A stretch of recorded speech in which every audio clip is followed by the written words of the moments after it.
Produit dans le département du Niari, à plus de 300 km au nord-est de la capitale économique congolaise, la première cargaison de minerai de fer de l'usine de Mayoko a cheminé au port autonome de Pointe-Noire ce week-end. Le train de 20 wagons contenant chacun 40 tonnes de minerai de fer a d'abord été réceptionné à la gare du centre-ville par le ministre congolais des Transports, avec à ses côtés le ministre des Mines et de la Géologie et celui des Affaires foncières du domaine foncier.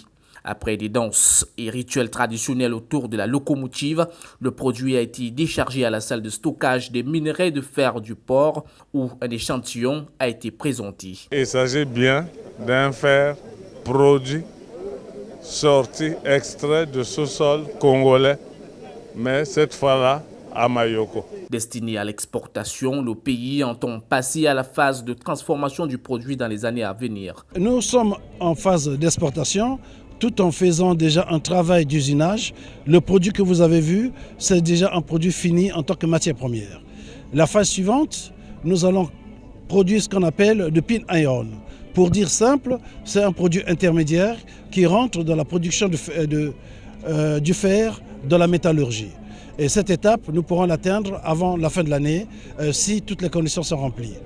Et la phase dernière, ce serait mettre en place ici dans la sous-région et particulièrement au Congo une industrie métallurgique. La production du fer devra apporter une valeur ajoutée à l'économie du pays, fragilisée par la chute du prix du baril du pétrole sur le marché.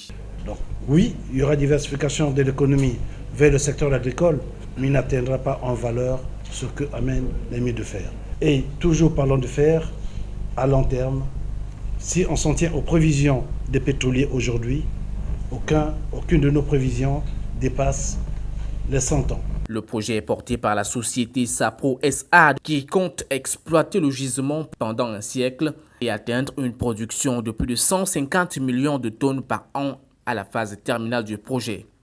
Notons qu'à ce projet qui va favoriser la création de 3000 emplois directs et indirects se greffe la construction de plus de 300 km de chemin de fer reliant Pointe-Noire au district de Mayoko.